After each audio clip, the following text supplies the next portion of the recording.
Mr. Speaker.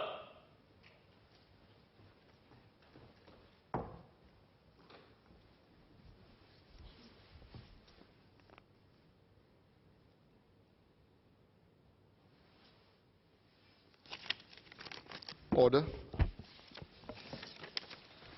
Item 2, resumption of debate on the Work Injury Compensation Bill, second reading. Professor Fatimah Lateef. Thank you, Mr. Speaker. First, let me make a declaration. In my capacity as an emergency and trauma specialist, I manage some of these workers-related injury and deaths at work, and I also write the assessment and compensation claims. Pertaining to the technical aspects of the bill, I have the following queries. Firstly, there are currently some 15,000 to 16,000 claims per year.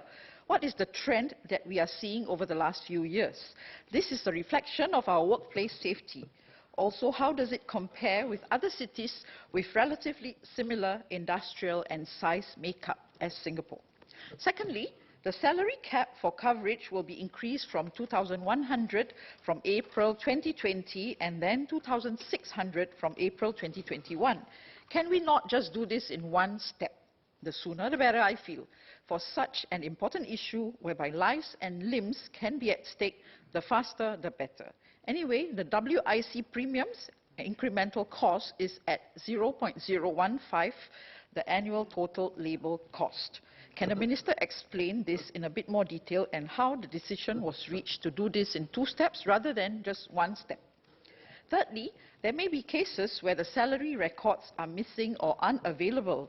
I note one of the prerequisites is the itemized payslip.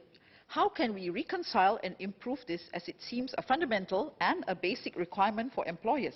Is there a significant number of such cases that MOM faces annually? And how can we perhaps implement some kind of enforcement with this, because I think this is really a basic fundamental for our workers. Fourth, for some cases where their medical status needs stabilization before the final compensation can be decided upon, they will need multiple follow-ups and appointments with the medical specialists. Also, who will pay for these consultation fees? And for foreign workers especially, they have to actually pay foreign rates and non-subsidized rates. So are these claimable from the employers or MOM? And also these follow-ups are done before the claims are given out. So therefore the workers will usually have to fork out their own monies for this. These fees may amount to quite a significant value, and at times the employees have no choice but to follow up. In some cases, we have also seen them defaulting on their follow-up, thus leading to problems medically for them.